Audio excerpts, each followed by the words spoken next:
rustling of the trees, with the dancing of the bees. Oh, love is all around us, so let's protect what he gave us, and see the stars in the night, and they're beaming oh so bright, and the moon that guides us all when we take an evening stroll. As we lie in bed tonight, I pray that all will be alright. Soon the birds will start to sing, hope and joyfulness they bring.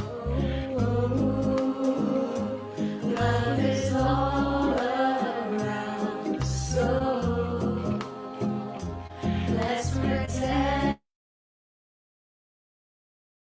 what he gave us.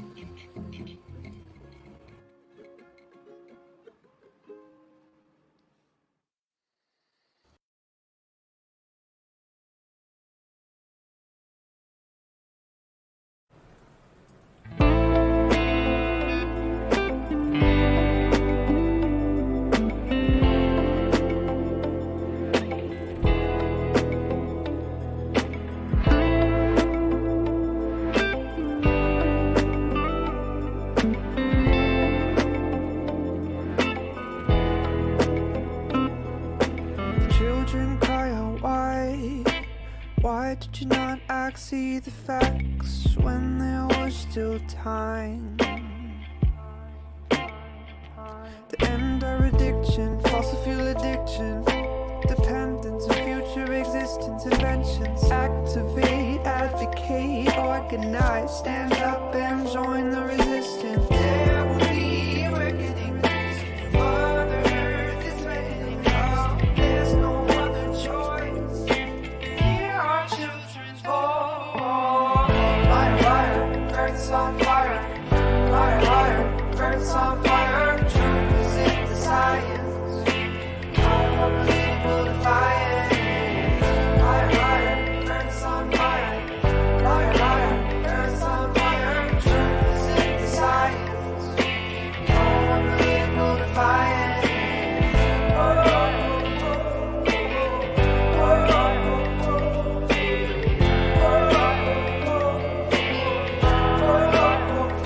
Sound the alarm, cause no harm. Storms and rising seas, drought, famines, floods could bring us to our knees. Warning, warning, sound the alarm, take action for humanity. Stop this insanity, get clarity, carbon neutrality. There will be a reckoning. Mother Earth is threatening us. There's no other choice. Hear our children's voice. Fire, fire, Earth's on fire. Fire, fire, Earth's on fire. Truth is in the science. No more political defiance.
I got a big heart, I can let you in.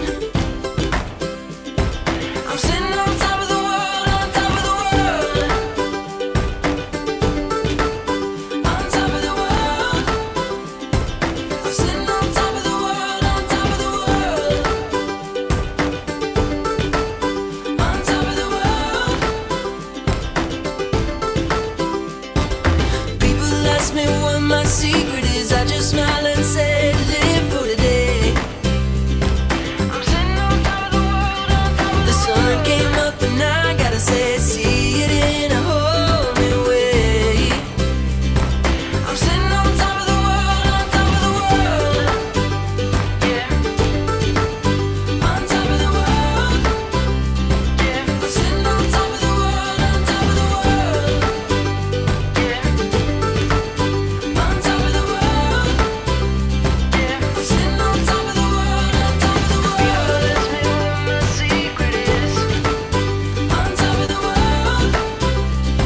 I'm sitting on top of the world, on top of the world. People ask me what my secret is. On top of the world. I'm sitting on top of the world, on top of the world. Yeah, I'm sitting on top of the world, on top of the world. Yeah. Yeah, I'm sitting on top of the world, on top of the world. Hello world, wake me up to another good morning, time to go. Got that smile upon my face, 'cause there's excitement in the chase, this I know. Yeah, I'm going for the ride and find myself, I am alive, and I soar. Still I run towards the wind and let the challenge draw me in, 'cause I want more. Oh, we are all looking for adventure. We are all looking for adventure. We are all looking for adventure. We are all looking for adventure. We are all looking for adventure. We are all looking for adventure. We are all looking for adventure. We are all looking for adventure. Oh, wake up heart and wake up mind, and see the world is yours to find. And oh, with every passing day there's more, calling you out to explore. Get up and go. There is joy found in the race, and I feel it in the place where I'm free. And I simply can't deny it, that I feel adventure calling out to me. Yeah, we are all looking for adventure. We are all looking for adventure. We are all looking for adventure. We are all looking for adventure. We are all looking for adventure. We are all looking for adventure. We are all looking for adventure. We are all looking for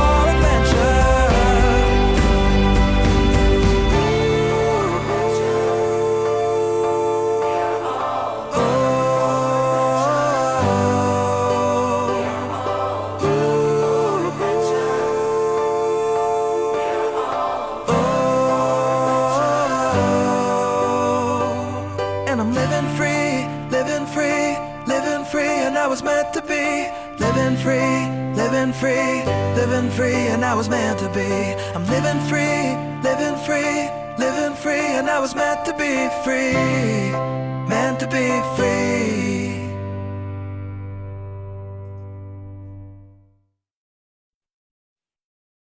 Magandang hapon, Pinoy Climate Reality Leaders, at magandang hapon po sa lahat ng ating mga climate advocates. Thank you once again for joining us for the 18th episode of Klimatotohanan webcast series. Ang title po natin ngayon ay Feeling Anxious and Hopeful About Our Collective Futures, How the Climate Crisis is Affecting Our Mental Health. Ako po muli si Amy Oliveros. Ako po ay isang climate reality leader and the Luzon coordinator of the Climate Reality Project Philippines.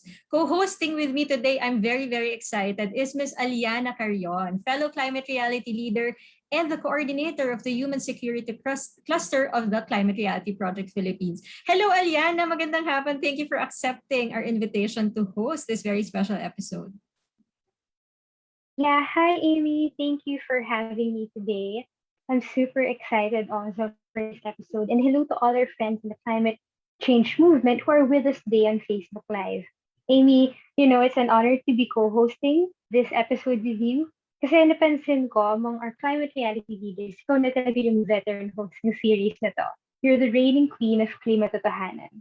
But, kidding aside, I'm really happy to be part of this because in this episode, we're talking about something very important. Yung tinatawag natin climate anxiety and grief. Recent studies have revealed not only the physical, but also mental health effects of climate change. The American Psychiatric Association actually describes climate anxiety as a chronic fear of environmental doom.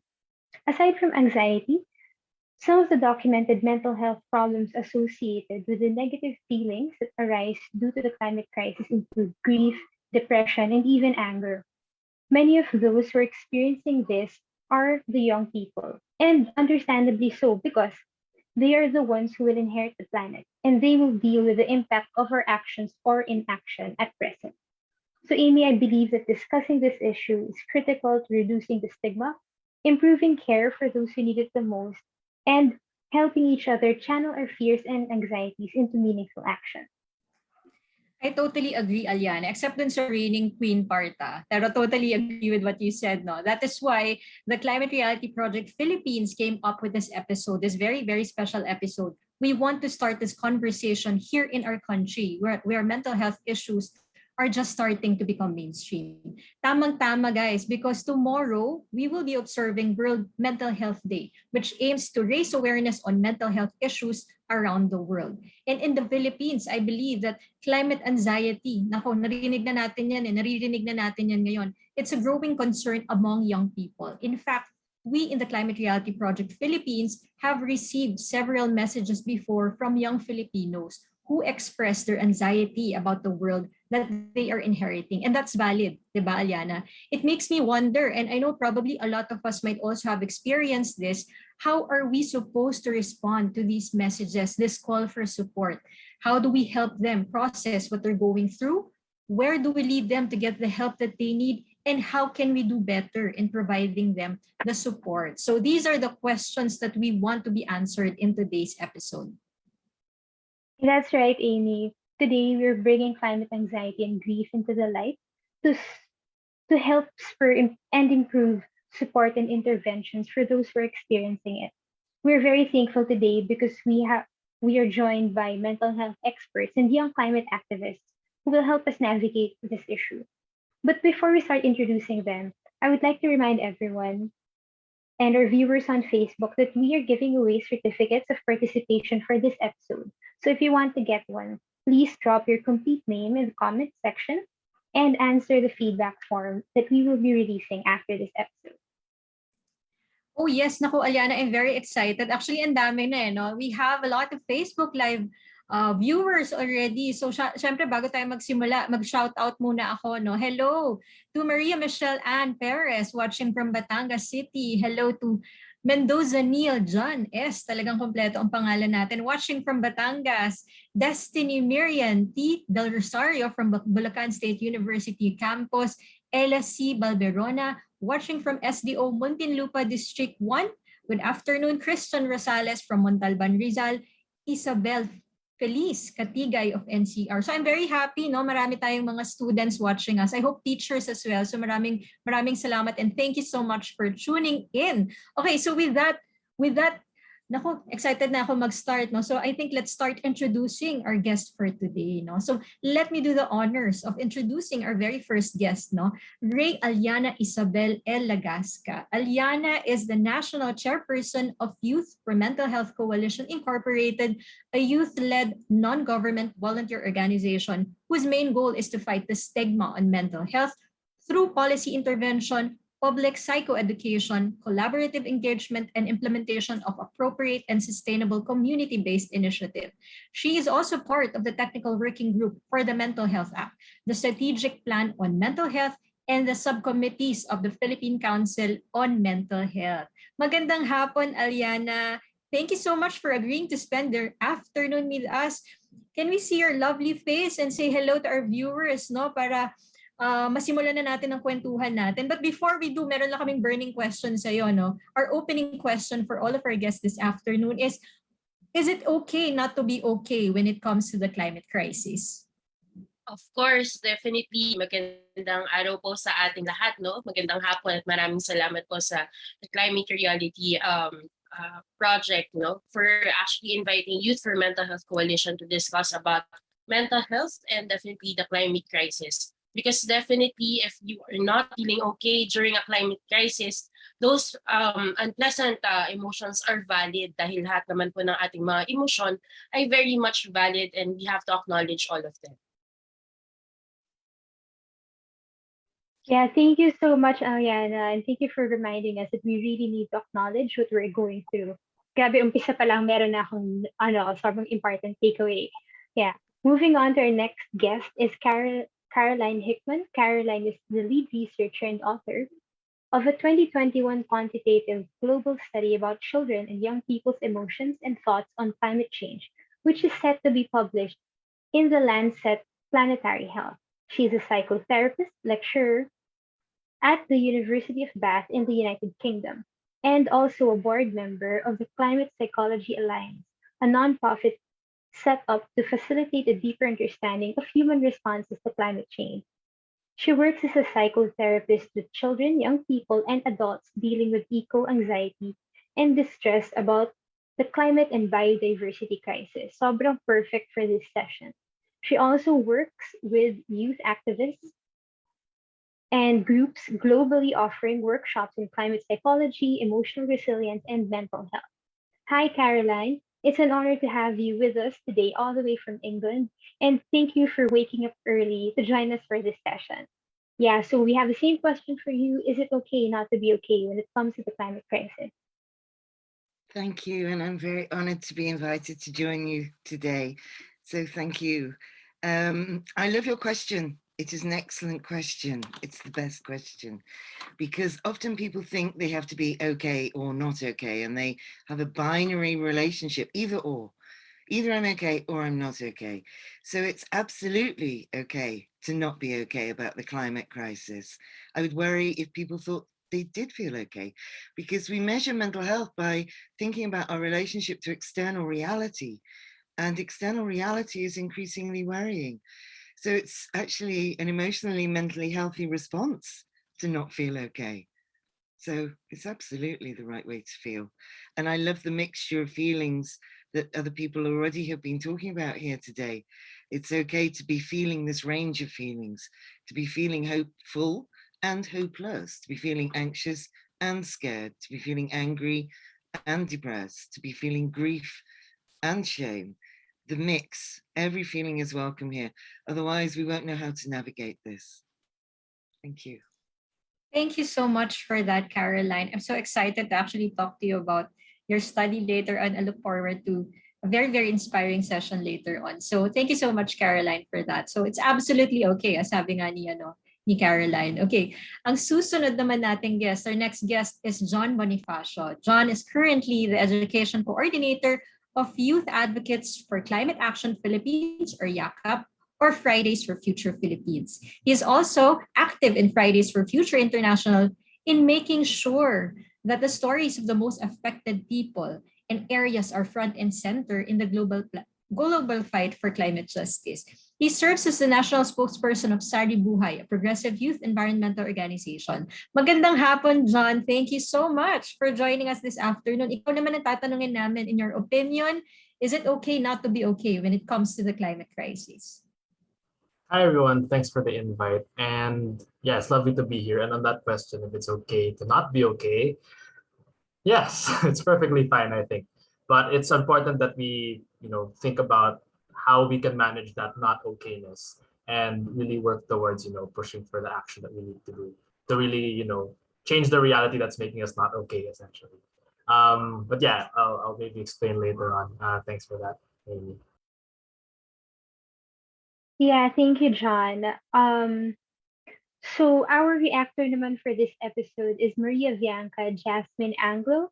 Bianca is a project coordinator, data analyst, and community trainer with expertise in policy and data analysis, education, disaster risk management, business management, and public health. Currently, she is the board representative for mental health and urban poor in the United Nations Youth Advisory Board, and also the Central Luzon Regional Coordinator for the Psychological Association of the Philippines. Hola, Bianca. Salamat sa pagpapaunlak sa amin ngayong hapon. And again, please share your thoughts. Is it okay not to be okay when it comes to the climate crisis? First off, thank you so much, Yana, for that introduction. And thank you, Climate Reality Philippines, for having me today's webinar. As the famous movie in Inside Out would say, yes, it's definitely okay not to be okay. Like in the lesson of the movie, when we keep instilling toxic positivity, in our lifestyle, it kind of prevents us from actually growing and recognizing what our triggers or what our negative emotions are. So it's really important to address those and acknowledge those and maybe have some time to reflect and grow from that experience. So yeah, definitely it's okay not to be okay. It's how we grow as a person. Thank you so much, Bianca. This intro pa lang, it's very amazing. And it really sets a good pace for our session. So I'm very excited to hear what happens in the rest of the episode. But before that, shout out muna for our live audience.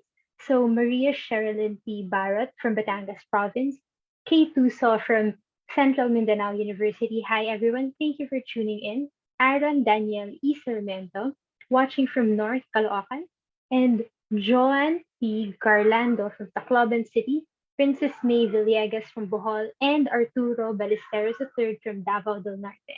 Hello everyone, and I hope that you enjoy the session. And if you have questions, just send it sa comments then. Thank you. So for the first segment of our show, we will talk to Aliana about the work that they do at the Youth for Mental Health Coalition in elevating the Filipino youth's consciousness on mental health and ending the stigma on mental illness. So I have this question for you, Aliana. What are the goals of your coalition? And what are you doing to mainstream and destigmatize mental health in your country? In the country, here in the Philippines. All right. Thank you, Yana, for that particular question.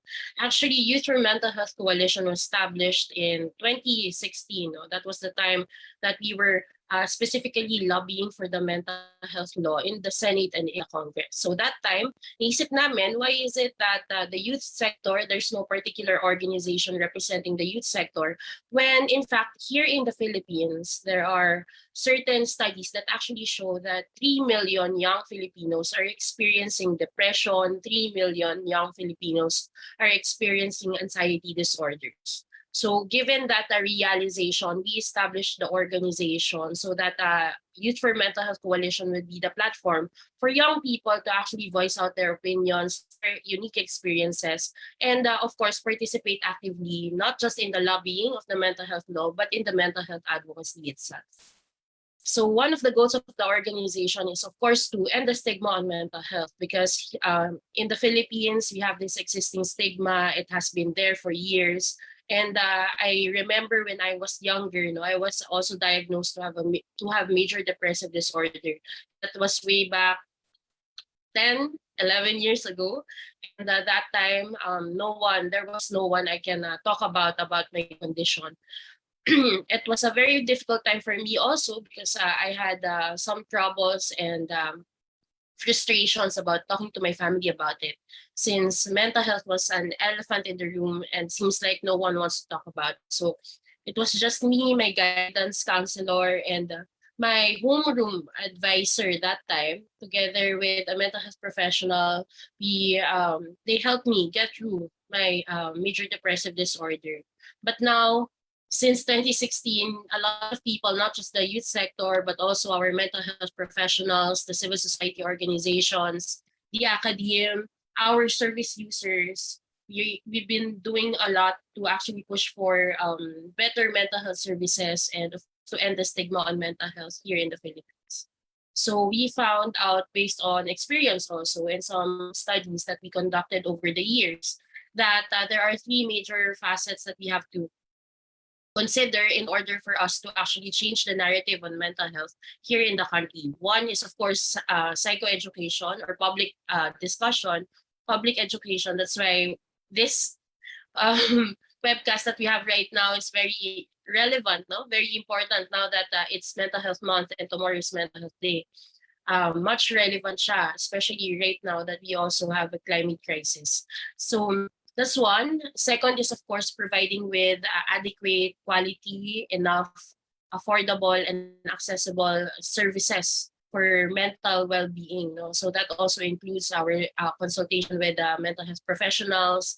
That also includes our informal community interventions, includes also what particular programs and services can be done in the grassroots level, in the school, in the community, in the workplace, and even inside our homes. And lastly, we also realized that we really, of course, need to work on our governance and work on policies, no? Because these programs are just programs, but they will not be sustainable enough if there's no intervention from our local governments also. So us in Y4MH, we try our best to also collaborate with the local chief executives so that they will, of course, adopt or pass ordinances with regards to mental health in their specific local government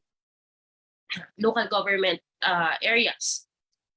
This is also to, of course, be able to provide grassroots level intervention because we only have very few mental health professionals in the country, and di sila proportional, no, dun sa 110 million na population natin. If we really want to actually change the narrative on mental health and the stigma on mental health, then yung messaging natin talaga dapat is mental health ay para sa lahat at dapat lahat ay papahalagahan, no, yung kanilang kalusugang pangkaisipan. Pero dahil nga sa kaunti lang yung mental health professionals natin, kailangan din natin makita na pwede naman natin na masimulan, no, yung pag-aalaga sa ating sarili at syempre sa komunidad, no, most specifically in the family. So those are the specific objectives as to why we actually created, no, yung Youth for Mental Health Coalition. But in entirety, no, what we want to see ay isang mentally healthy and resilient na Filipino community. And we are hoping, no, na through this discussion, you're able to also open up yung awareness, no, sa ating mga mamamayan. Yeah, thank you so much, Ariana. Sobrang great, amazing work. Your organization paved the way for recognizing mental health in the Philippines. And, we definitely need to continue having this conversation. I love that yung journey mo, you are starting the home and influencing up to policy, national level. It's very important. And it's very impressive that your entire ethos is always centered sa grassroots. Very amazing. Yeah, thank you so much. I'm very excited to learn more about what you do. So, I want to know, like, how should we start engaging in conversations on mental health issues in the context of the climate crisis? So far, do you have projects or programs that touch on climate grief or climate anxiety among the youth? All right, thank you, Yana, for that question. No? I would specifically say, no, I would just like to share my screen where we can understand this particular topic better. So, of course, when we open discussions about mental health, we should, of course, know, no? Ano nga ba yung mental health? Kasi dito sa bansa, we always ask communities when we go to them, no? about what they think mental health or kalusugang pangkaisipan is about. And they always discuss this with us. Yung sagot nila sa atin is yung mga existing mental health conditions, no? Katulad ng depression, anxiety, Atiana, yun po ba yung pagiging baliw or may sapak, may toyo, etc. And those are the specific words. They actually relate to mental health, no? Because of the existing stigma that we have. So formally, of course, to definitely start the conversations about mental health, you should know what mental health actually is. And based on the definition of the World Health Organization, mental health is our state of well-being. So sa Tagalog po, estado ng ating kaginhawaan, kagalingan. Kung saan, even though we have normal stresses that we experience on a day-to-day basis, we can still function, we can still work productively, we can still contribute to our community, we can make good decisions, build healthy relationships. Also because we realize our strengths, we nurture our weaknesses, we know our potentials, and we actually know our abilities, and we use all of those four in actually addressing our particular concerns, no? When it comes to the challenges that we're experiencing every day. Here on our right, we can see here the biopsychosocial model for mental health. Why am I discussing this with you? Because I would want everyone to actually know that our mental well-being is influenced by these three particular life components. Actually, with the Philippine Council of Mental Health, they actually added another layer, which is the spiritual layer, which I will be discussing later on also. But for the biopsychosocial model of health, excuse me, we can see here that the biological, the psychological, and of course the social and environmental factors or life components that we have are actually affecting our mental well-being. Why? Biologically, of course, if we are not physically healthy, then that would also manifest, no, mentally. That's one. Second, there are particular research that shows that mental micronutrient deficiency can actually lead to mental health condition. Third, of course, because some mental health conditions are passed on from one generation to another. Right? So for the psychological part, of course, this is yung pinag-usapan natin dito is yung pananaw natin about ourselves, our behaviors. Do we think that we are competent enough to actually reach the goal that we set for ourselves? Are we able to actually understand na magaling naman tayo, o yung pananaw ba natin sa sarili natin is worthless tayo, etc. So it's part of that also. When it comes to the social and environmental factors, no, these are our interactions around us. Kunwari yung mga nangyayari sa lipunan, yung mga relasyon natin with other people, how we are in with our peers, no, in our groups, etc. I am particularly trying to discuss this deeper with you, no? Kasi lahat dito, sa lahat ng yan, pumapasok yung ating climate crisis. Because, of course, if there's a climate crisis, then definitely, no, meron yung implication sa ating health. Meron siyang implication sa ating physical health. For example, if meron tayong climate crisis, then definitely hindi tayo meron siyang inclination sa food security. Excuse me. And of course, food security has also an implication sa ating physical health, sa ating sa nutrition na natatanggap natin sa araw-araw, etc. When it comes to different spaces, no, kapag hindi rin siya maayos or meron tayong nakikita na disaster, for example, that would devastate us, no, talaga naapektuhan din yung ating psychological and yung ating pakikipag kapwa-tao, no, towards another. So itong mga ganito, no, ay kailangan nating maintindihan muna. We have to understand what mental health is and ano nga ba yung its particular intersectionality with the different issues around us, no, so that we can start the conversation on mental health and the climate crisis. And then afterwards, then probably, when we get to understand this better, naiintindihan na natin, no, kung ano yung mga mental health aside po social support, for example, psychological first aid that we actually use, no, during calamities. When we get to understand that deeper, no, we can act upon, no, based on our expertise, based on the level of care that we can provide sa ating komunidad at sa ating sarili.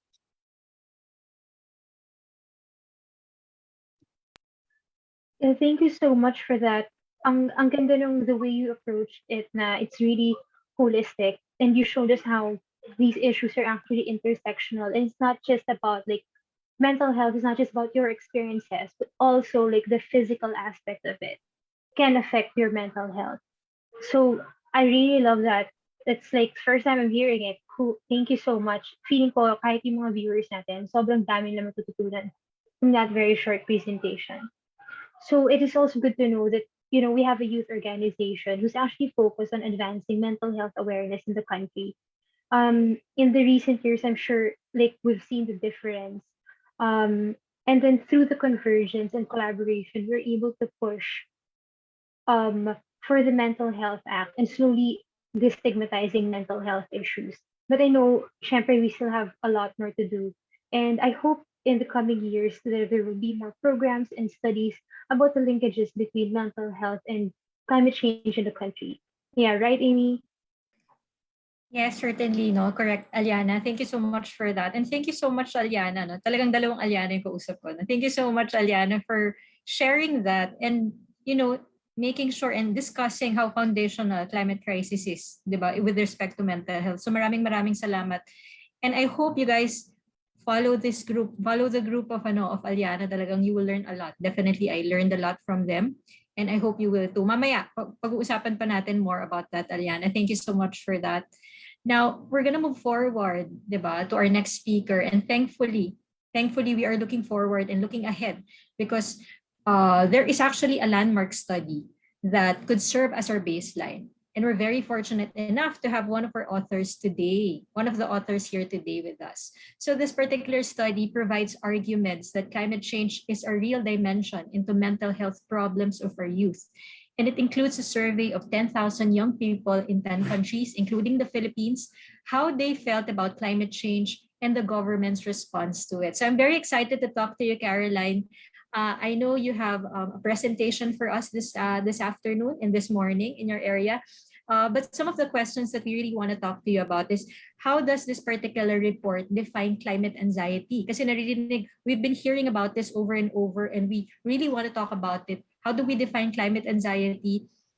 We're very excited to learn and see what are the key findings of the report in terms of the relationship between the youth and climate anxiety in the global south, especially in the Philippines, and is the result different among the youth in developed countries? So I'm going to pass this on to you, Caroline. I know you have a presentation. Is that correct? That's correct. I'll share my screen.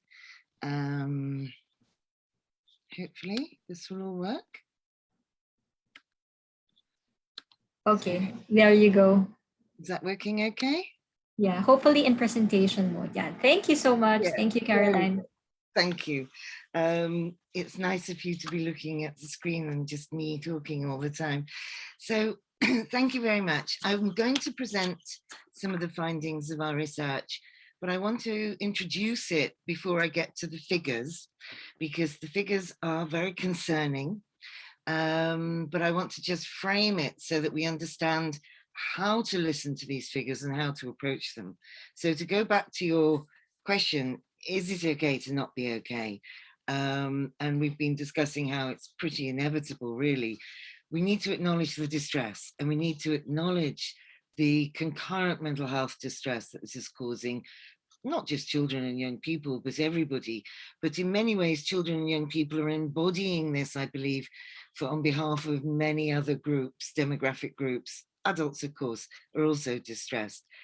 What is not okay is doing nothing about the root cause of that distress.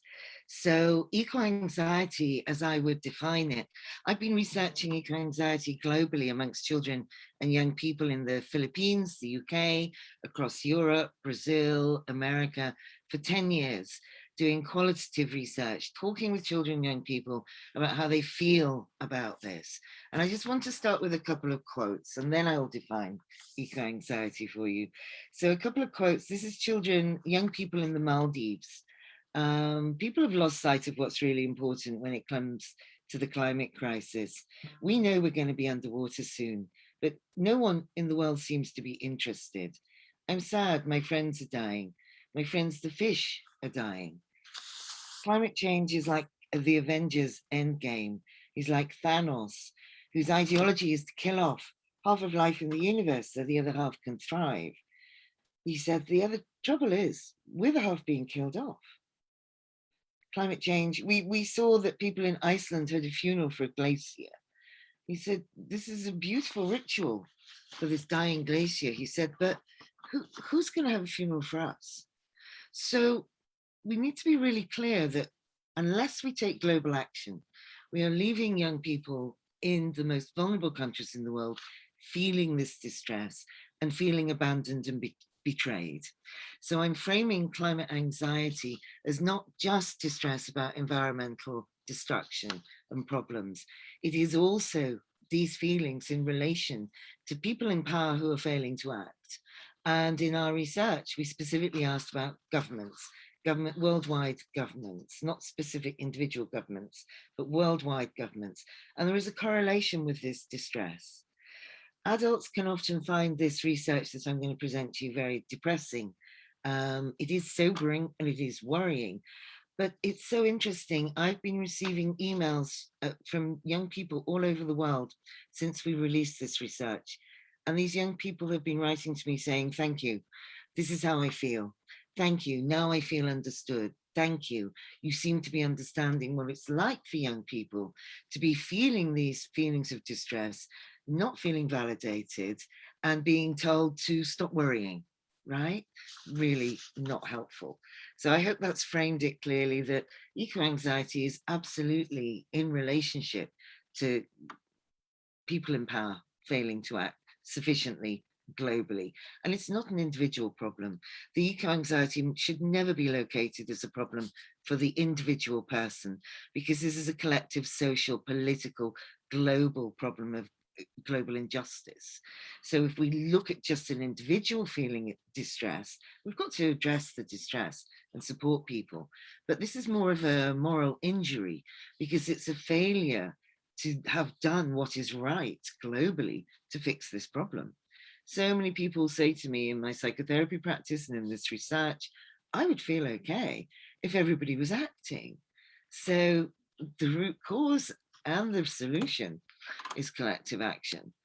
So I'm part of the group called the Climate Psychology Alliance, and we talk about facing difficult truths. And I think that's very much what we're talking about here today, about the need to face this, the need to stand in this. And I'm always grateful for Gus Speth, the US advisor on climate change historically, who said top environmental problems, he thought they were biodiversity loss, ecosystem collapse, and climate change. And with science, we could address those problems. But I was wrong. The top environmental problems are selfishness, greed, and apathy. And to deal with those, we need a collective, global, spiritual, and cultural transformation. It is not just a problem for science.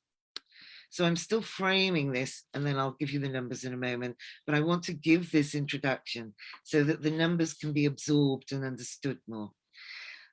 Paul Hoggett, who established the Climate Psychology Alliance, really identified for us why this is so painful and difficult psychologically and in terms of our mental health. And it's because we're living through this. This is not historical, it's not in the past, and it's not in the future psychologically. It is here now. And in a country like yours of the Philippines, it is very much here now. President Biden recently in the floods in New York stood there and said, climate change is here now. But other countries, particularly in the global north, are slower to wake up for this. You've been facing this for a long time. So we're living with this and we're witnessing this as it happens. And psychologically, that can be very difficult and painful. We've already referenced this range of feelings. And I want to just come back to this ever so quickly, how important it is to validate this range of feelings. Depression, despair, hopelessness, anxiety should not be pathologized or considered to be mental illness when they're felt in relation to the climate crisis. I spend a lot of time as a psychotherapist saying to young people, you're not crazy. How you feel makes perfect sense. And the fantasies to try and escape from this, the fantasy of rescue, particularly the fantasies of rescue by technology and the sort of doom and gloom apocalyptic fantasies, they all make perfect sense and shouldn't be labeled or disallowed or dismissed or patronized or criminalized, because we're living with this uncertainty about taking action sufficiently rapidly. I've already made this point. And just to also be clear that what I've found is that there is a range in the feelings of eco-anxiety. This is not all either mild feelings or severe feelings. But I do think, as you're going to find out in a moment, that a lot of young people in the global south, and particularly countries like the Philippines, have more severe experience of eco-anxiety. And this means there's little ability to feel reassured that people care and people are not taking sufficient action. What would make you feel that people cared would be people taking action globally. And there is the possibility then of reframing it. So I'm giving you the good news before some more awful news. This reframing can move us towards understanding empathy meaning. That's what will actually take some of the pain and the distress out of this, as alongside taking action. So I hope you don't mind my introduction, because I think I might be feeling a little distressed myself as I come back to these figures, particularly in the Philippines. So I am aware, when I looked at these figures again last night, just how awful they are.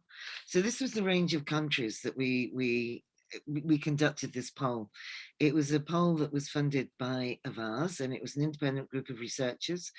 We selected these countries to give a range, but we absolutely understand this is not representative globally. This is not every country in the world. We felt very strongly that we wanted the Philippines, Nigeria, India to be included, and Brazil, because your countries are the ones facing the immediate impact, the worst impacts of climate change now.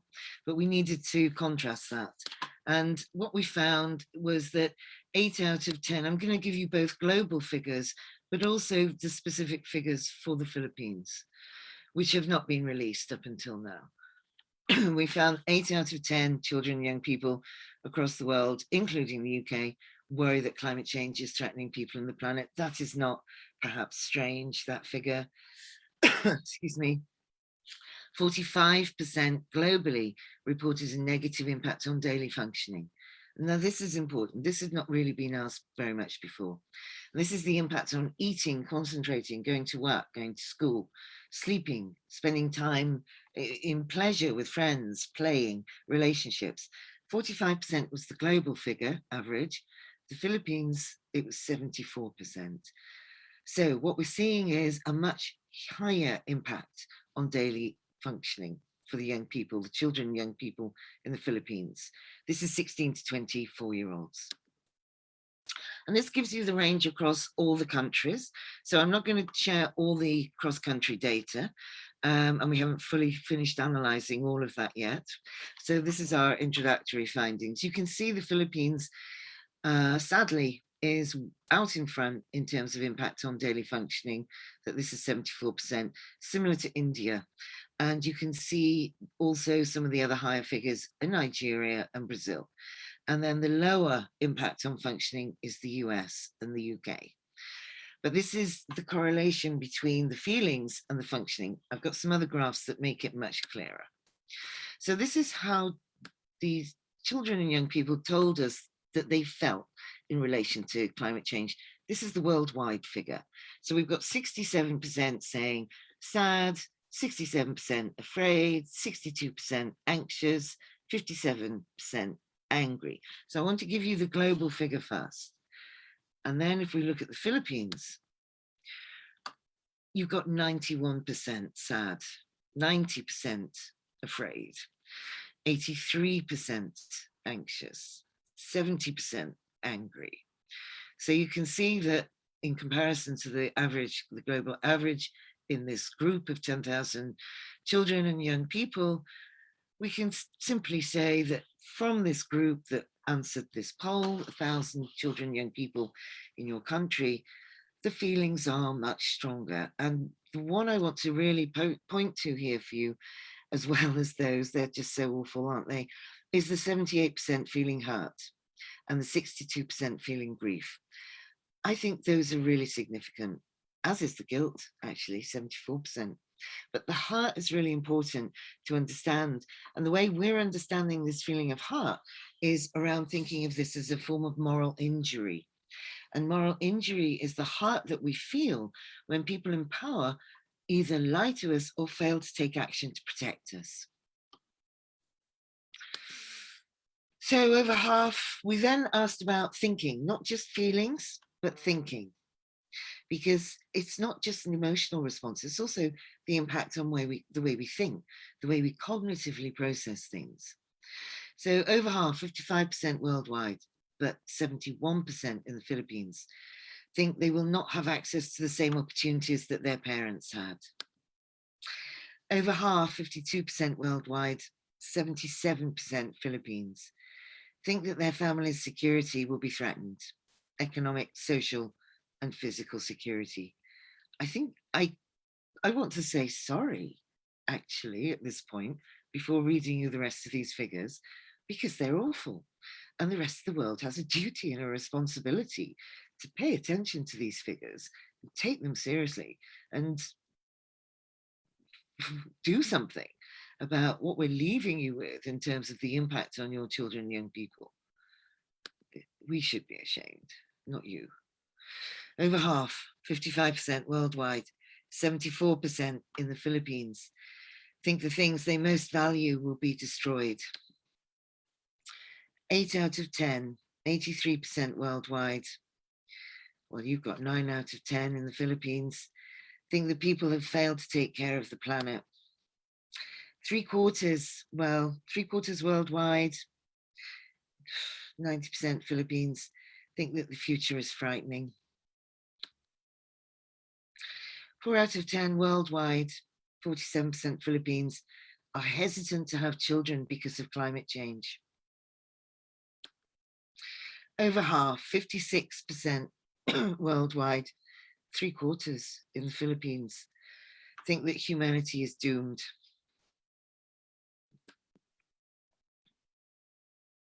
Those are the figures I've just read you.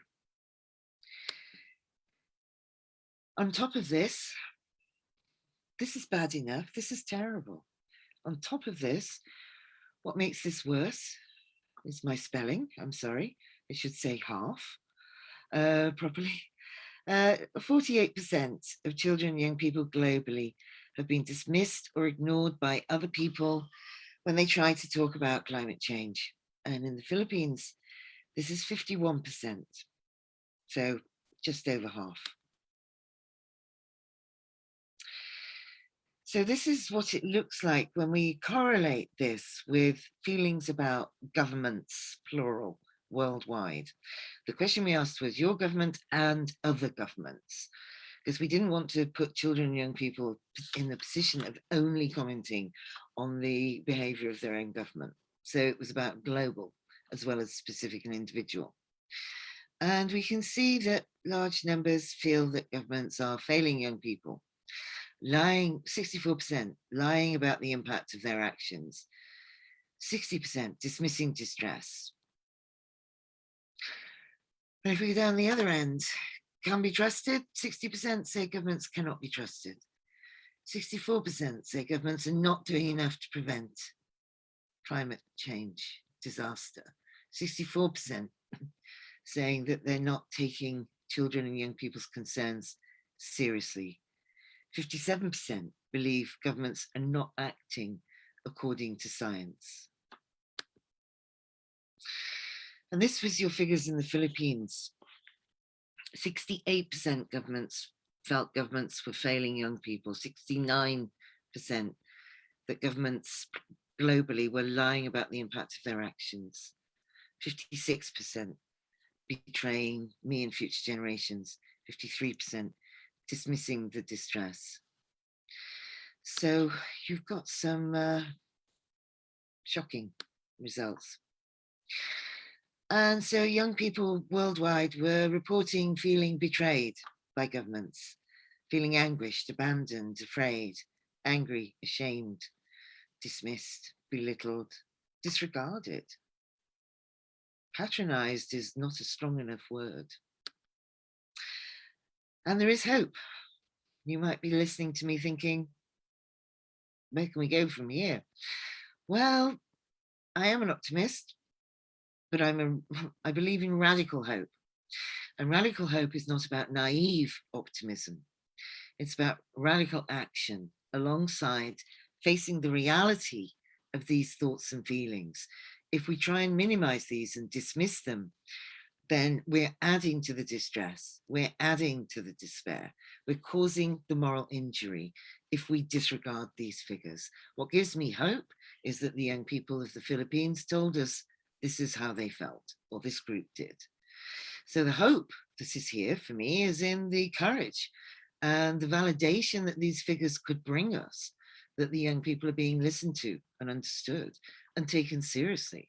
And if we can do that, and do that seriously and properly, which I believe everybody on this call today believes in fully, then young people can feel reassured and protected and valued and hopeful and respected.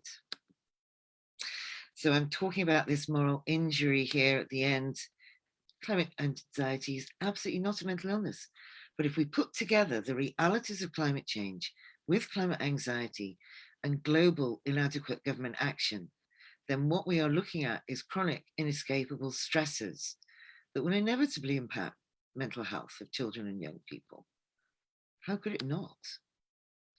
This is a group of researchers that was involved in this research, some extraordinary colleagues, Liz Marks, Pani Piccola, Susan Clayton, Eric Lewandowski, Eloise Mail, Britt Ray, Katrina Meller, and Lise van Susteren, 6 universities globally in America. There are Canadians involved in this research, people from Finland, and youth activist groups. And it was referenced by the Secretary General, Antonio Guterres, in his opening speech at the United Nations General Assembly, talking about climate anxiety in children and young people, which was an extraordinary honor for us. So to finish with the words of James Hillman, a psychologist, we have to keep in mind, humanity cannot be helped separate from helping the planet. We are having further discussions on this. I want to invite everybody to further discussions. The information is on Facebook and on Twitter on October 20th with an international panel. We would be so honored if people who are on this call today would join us. Thank you. Thank you so much for that, Caroline. It's really, there was really a lot that you shared. But what actually struck me the most really is the point of, there's these realities that's happening right now. But thank you so much for saying that these feelings are valid. These are feelings that are the eco-anxiety that we're feeling now is valid. These are things that need support, need to be talked about. And at the end of the day, we need collective action. That's very important. We need collective action to even address this. And maraming salamat. Thank you so much. Maraming salamat is a thank you word from the Philippines. So it was really very inspiring. And I know a lot of us probably a lot of our youth, a lot of our young people watching us feel the same. And they don't understand it. They don't know what's happening. They don't, they feel the burden of what's happening with the climate crisis, with the environment, but they don't know how to react, how to respond to it. And thank you for shedding a light to it. I hope some of us. Can I just add to that? I don't mean to interrupt you. I mean, absolutely. And I think it's really important to say to the young people that we are understanding that distress.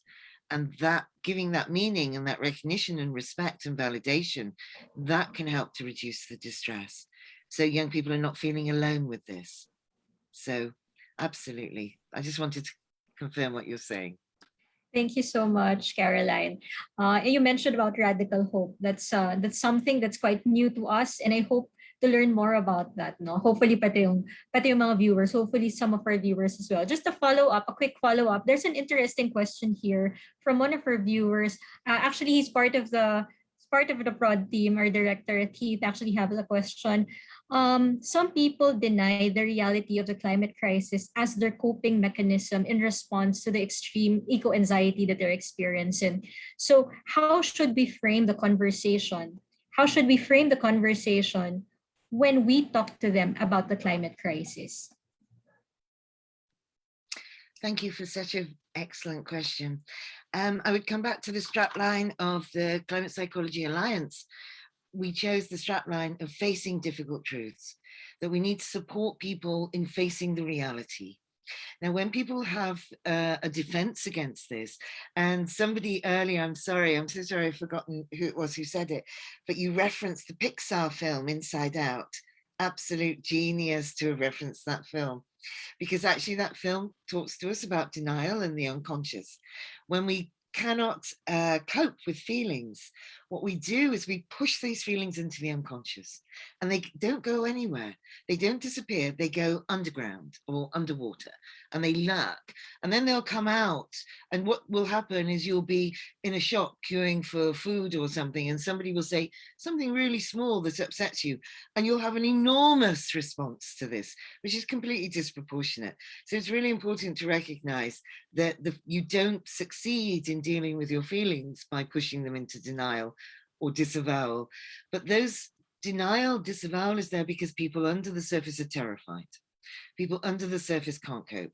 Under the surface, they are absolutely overwhelmed. So it defends against this overwhelm and terror.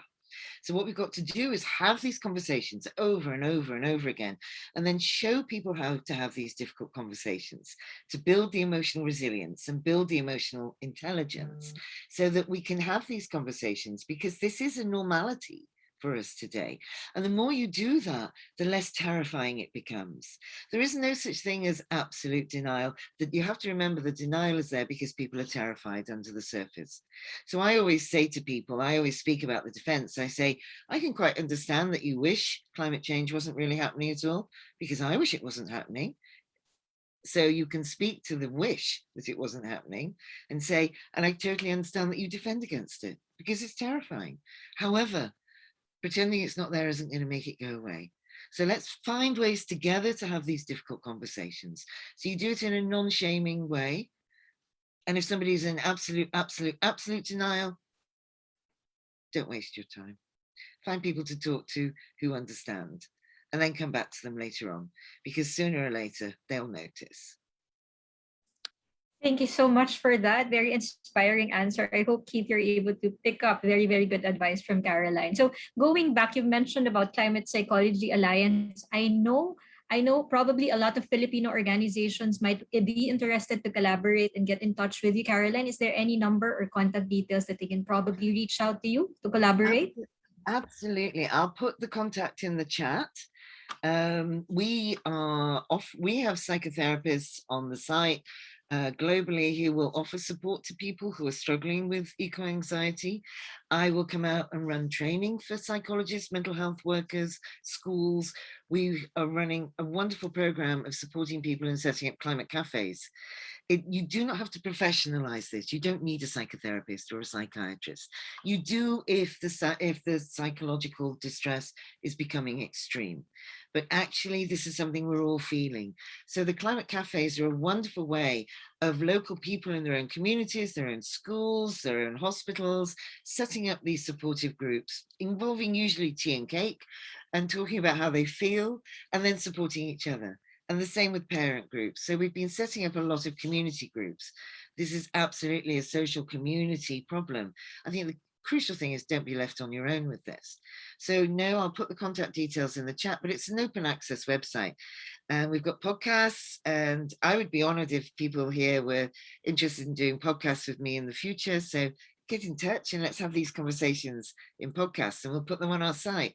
What I really, really want is more global conversations about this, because, the people in the North and the West have a duty and a responsibility to wake up to this and say sorry, because we are culpable. I know I'm not Shell and Esso, but we are still culpable, right? So we need to build this global community as well. Thank you. Thank you so much, Caroline, for that. I know a lot of us here, hopefully our viewers as well, are also very interested to connect with you guys.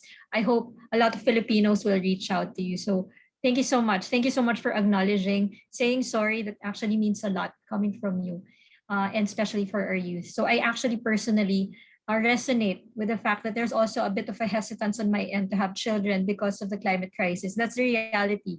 Climate crisis and the gender equality. So these are things that I actually take into heart when I think about having children. So I really understand and I resonate with what the study has showed. And I very excited to learn more about this. So thank you so much, Caroline, for what you've shared. You certainly shared so many insights. I know it's going to be a very good reference point for our stakeholders here in the Philippines. I hope our Philippine government, some of them are listening, because there's a correlation definitely with how the government respond to the climate crisis and to climate anxiety. So I hope they're listening right now. So thank you so much, Caroline. We will get back to you later on. But before we proceed to our next segment of our show, here are just a few reminders. Care of Liana.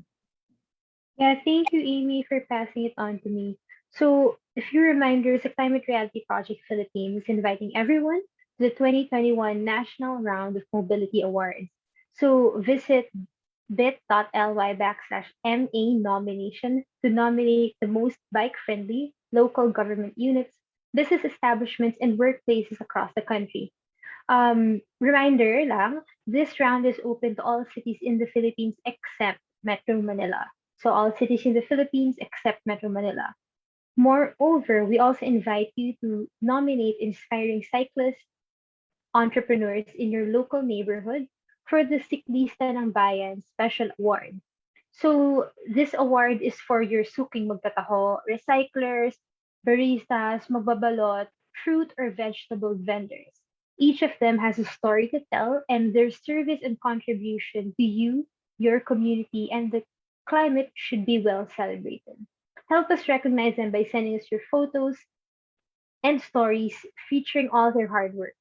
Okay, so you can send your nominations in via bit.ly/MA Ciclista. This is on your screen right now, so you can take a screenshot. And yeah, to get regular updates, follow the Mobility Awards on Facebook and Instagram. That's right, guys. Nominate, nominate, nominate. We want to give a big shout out to all of our regional partners mula po sa Luzon, Visayas, Mindanao. Thank you so much, and I hope you guys are having the best day today.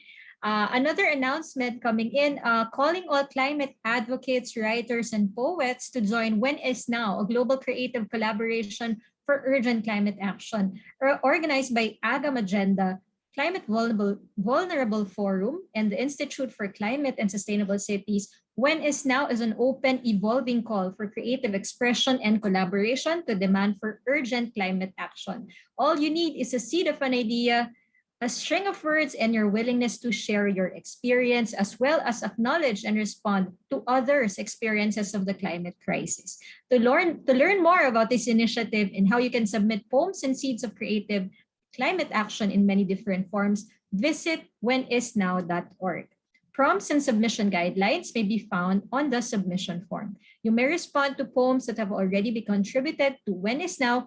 Just go to the exhibition space, choose a poem or image that moves you, and then create your response. You can include lines from other contributions in your own poem or visual creations. Altogether, Agam Agenda will be interweaving lines of poetry into a web that stretches across the planet, asking when and demanding wow. So very exciting yun, Aliana, no? Yeah, I'm gonna head on to the website right after this session. Sobrang, and it's perfect, like coming from the topic that we have, which is actually acknowledging the eco-anxiety. And I'm sure that the collective action that we will get from communicating our eco-anxiety in another form will help a lot of people. So in line with this episode, we are also doing a Klima Pandayan workshop entitled Turn the Tide on Climate Anxiety, How to Protect Your Mental Health and the Planet. So on October 18 at 6:30 p.m. ito. This is in partnership with YSEALI. The workshop will be led by climate psychologist Dr. Patrick Kennedy Williams and Megan Kennedy Woodward. For this workshop, learn how to manage your emotions in the context of the climate crisis. So, abangan nyo yung social media platforms namin kung paano kayo makaka-register for this workshop. So for the Pinoy Climate Reality leaders watching, join the Klima Totohanan production team and help us produce the show. So this Klima Totohanan webcast is a venue for dialogue among Pinoy climate reality leaders and other climate advocates to deepen each other's understanding of the climate change and help each other take bolder action. Syempre, as part of the production team, you will also be able to hone or even discover your skills in hosting, writing, or even designing.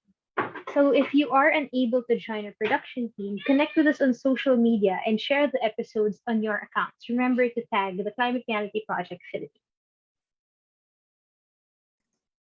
Okay, thank you so much for that, Aliana. Guys, again, climate reality leaders, if you're interested today, if you learned a lot today, make sure to join us October 18 dun sa ating session. So we hope to see you there. So before we proceed with our next segment, of course, let's read a few comments from Facebook first. Okay, we want to shout out some of our friends in Facebook, all the way from London, UK. Hi to Andrew Medhurst. Hello. Princess May E. Ramos, college student of President Ramon Magsaysay State University. Hi, Jean Cardino, isa nating CRL from Legazpi City. Mary Lorraine S. Natividad of Rizal. Joanna Angel O. Galera from Ilocos Norte. Zianel Sofia Zam T. Castro from Cebu. Shout out po sa mga Supreme People, Government Officers, SGB, SPG ng Calaca Central School, Calaca, Batangas. Hello po. Dance Quina V. Bitoy, Bohol, from Bohol. And of course, Relani Lasquite, watching from Negros Occidental. Maraming salamat. Thank you so much for joining us, mga friendship namin sa Facebook. Keep them coming. Keep your comments, your questions coming po. Maraming salamat. So moving on to the next segment, Aliana. What do we have next? Okay, thank you, Amy. So now we will learn more about Youth Advocates for Climate Action Philippines, the Philippine counterpart of the global youth movement, Fridays for Future. So ngayon, the guest that we have is John Bonifacio. And we have a question for you, John. Can you share with us the work that you do at the Youth Advocates for Climate Action Philippines, and how are you tackling climate anxiety and eco-emotions within your organization? All right, thanks, Yana. Just before I start, though, I just want to say that Caroline's presentation really struck a chord with me, like as someone who experiences, like, I feel eco-anxiety acutely.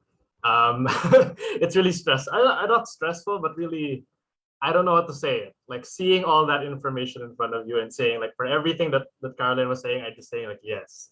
That's all I was doing when my camera was off. So like, forgive me if I get a little flustered. But going back to your question, here in YACAP, so Youth Advocates for Climate Action Philippines, we're a nationwide alliance of individuals and youth organizations who are pursuing climate action and climate justice. Essentially, when it comes to what we do concretely, we really just push for we try to pressure government institutions and private sector to really look into ways to act on climate and raise awareness among the youth and the general public, mainly through climate education initiatives. And we also have, as part of the Fridays for Future network, we also try to explore like how we can build global solidarity to really produce the necessary holistic and I think global solution, of course, to the climate crisis that we need in terms of like policy and action. So in my tasks in particular as the education coordinator, my team and I cover mainly two tasks which are intersecting, so they overlap, of course. First and foremost is climate education in the context of the youth and climate education in the context of frontline impacted communities. So that's what we've been doing. And on the second question that you asked on how we're tackling climate anxiety and eco-emotions within our organization. So first things first, I think as the education coordinator of YACAP, we do have like climate curricula that we present particularly to our members to like get them informed, to get them on board when it comes to the impacts of climate change. And one particular slide that always struck a note with me and has struck like a note with everyone else or most of the people that I've shown it to was this particular slide showing that by 2050 most of the city of Manila will be underwater due to rising sea levels. Then I asked the people who are in the discussion, like, where are you there? Where is your house located anywhere there? Especially the ones living in NCR or Metro Manila. And that really has, I see, and based on the reactions after that when we give that discussion, like that's usually what people's like reactions afterward will be like, huh, what am I gonna do now? Where am I gonna live?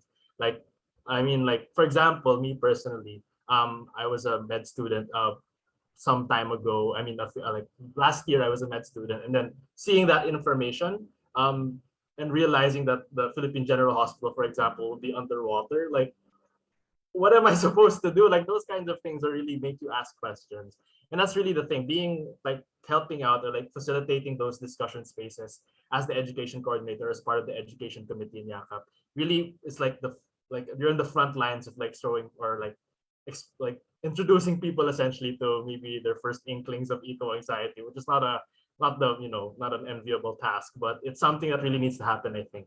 Um, and yeah, personally, like in the context of my work and especially being exposed to all the data and all the research that I do in the education committee, um, there are several episodes like after reading all the information and research, like there have been several times where I wake up and I can't even move because like literally I'm crippled by the fact that what's happening, like are we doing enough, those kinds of things, and is humanity doomed, those kinds of questions are like always playing in the back of my mind, and it's very, of course, stressful. But I guess in the context of the organization, I can boil it down to really 4 steps or 4 different things that we can consider in addressing or tackling this climate anxiety issues. First and foremost, of course, as Caroline mentioned, recognize it's a problem. Don't deny it. Like it exists, and it's very clear. Like again, in the membership of Yakap, some of the most active members in particular, like they're frequently, exposed to all this information, and therefore like that whole problem of anxiety really exists, and especially with the youth, of course, and in the final instant, ultimately we will be the ones experiencing the most of the impacts of the climate crisis, and that's always that's always something we have to bear on our shoulders essentially. So it's really a problem. The second thing, of course, is that we shouldn't I don't know if this is a problem in other organizations, but I feel like it can be something it's still something that needs to be discussed, is the fact that eco-anxiety in many situations exists in the context of other stressors and other mental health issues, which are also rooted in material crises. I think one of the most like one of the clearest examples of this that we've encountered was when Yakap was helping out with a community after the typhoons last year in 2020, Ulysses, Raleigh, that really devastated parts of the country. We were reaching out, we were doing an outreach activity in one of the communities, and then one of them shared about how they couldn't because there were like consecutive typhoons, right? So after the first devastating one, they were like sort of trying to go back to their homes, and then suddenly it was announced that, oh, you have to evacuate again. So like that sort of stress, like they were sharing that, like, oh, what do we do now? Like, do I even have to rebuild my home anymore if that's going to get swept away anyway the following week? So those kinds of things you also have to consider the fact that the reason why they're worrying about these kinds of things is because they are economically disadvantaged. They are excluded from a lot of the opportunities that are present here in our country. So those kinds of issues also need to be addressed in line with the climate crisis, and that's why it's really rooted or really encapsulated in the call for climate justice, that our approach to addressing the climate crisis needs to be holistic. It needs to also include the social justice aspects of the discussion. Third point, yeah, I guess it's really with everything that I just discussed, we have to understand that it's part of the job, but in that way, of course, we have to be transparent with our peers and create a healthy work environment so that people can be transparent about it. And of course, after being transparent about what you're feeling, if you're feeling down, if you're feeling depressed or anxious, or you can't really do anything at a particular point, rest. Like it's essential, I think, and especially in our line of work, to rest, because it's really stressful. And I think we should also understand that our fight is not linear. It's really something that we have to take a break from now and then, and that's something I make sure I do. And of course, I feel like Yakap and the spaces I work in are very healthy in that way, because whenever those episodes of mine happen, like it's completely fine if people understand, because we're all like on the same wavelength. Like, yeah, eco anxiety is a real thing. Then lastly, as Caroline mentioned earlier, eco anxiety is ultimately rooted in the fact that there's a material problem right in front of us that's staring us down in the face. So the real solution, I think, or one of the primary solution really, is to find ways to address it, to change the current conditions. And I think the best way to do that is to do it together and collectively, because if you're trying to do it alone, of course, when you get stressed and you get like all the again, you get anxious about the future, like you might end up shutting down. And it really helps to have a lot of people working behind you, because that's really, I think, the way that we can address the problem, because it's really through our collective action that we can push for the social change that we need to address the climate crisis. I think that would be my answer. Sorry if I took too long, but yeah. No, absolutely. Like your answers were great, and I like what you said. Na climate issues is also a social justice issue, and the degree at which we experience eco anxiety can change depending on where you're located in the Philippines. And I also like that you said that the fight is not linear. For me, it gives me a lot of comfort because sometimes, maraming times we're gonna do certain actions to like move the needle forward, but kunyari we'll experience bagyo and then we're set back again like a month, 2 months, a year. And when you experience these setbacks, it's easy to lose hope. But when you remember that, okay, it's not linear, and as long as we stick to that goal and we keep going at it with the community, then we will get somewhere. Yeah. So can you just like give advice for both to both like aspiring and established climate advocates in terms of like maintaining their mental health and well-being, like maybe something based on your experience, like what do you do to address your feelings about the future of the planet? All right. As I mentioned earlier, like I mentioned, like last year I was a med student. Actually, with everything that I was exposed to in my almost 2 years of work as a full-time climate activist, like I ended up dropping because I realized that, again, what's the point of becoming a doctor if the hospitals are underwater? And that's really the imagery that really pushed me. And I honestly think, like, as much, yeah, of course, this is my story. Everyone's story is different. And in my context, at least, it was really an uphill battle with my parents, and like really getting them to understand like the situation with the climate crisis. But it's the reality that we're facing, and I think at least I believe it's a completely logical response to what could potentially be impending catastrophe. And that's something that really is really what's motivating me to keep pursuing what I do. And I saw something earlier in the introduction video, I think, that it said that don't ask for your future, take the present. And I think that's the sort of energy that we need. And in the context of our individual capacity, when we're thinking about entering the climate movement on whatever capacity you want, it's about, I guess, on that level, taking your present, understanding that you have that agency to choose. Okay, things are probably gonna get really bad. So what will I do about it? What will I do about the fact that, again, for example, if you live in Manila, that my house will be underwater before I turn 50 or whatever. Those kinds of questions need to be addressed, and the only one who can answer those questions is you. But I think it should ultimately translate into you doing something about it, and of course doing something about it collectively with other people who are also fighting for the same goal, because that's really where we get that energy. And well, it depends on you, of course. If you want to go full time and like really pursue this, it's again a completely logical step or logical reaction to the situation. But we can all contribute in our own way and understand that, again, as we fight to address the climate crisis, we also have to fight to address all the other crises that are impacting our society, are ultimately all interconnected. And that's really the task that is on us as the youth, to really fight for the present and future that we need and we deserve. Yes. Yeah, thank you so much. So, for example, like there from members of our audience, like they're seeing so many issues. How do they select? How would you recommend that they select? Where do I start? I feel like it depends on what you're drawn to the most. Like for me, for example, of course, it's more about the climate, environmentalism. But of course, in my life, in my in my 2 years of being a full-time activist, like you really also get to understand that all of the crises are intersecting. So that's, I guess, not really the beauty of it. It just goes to show how much of a big problem we have. But it's really understanding that practically any problem that that you feel strongly about, like ultimately it's going to be rooted in that whole systemic issues and the whole systemic problem that we're facing.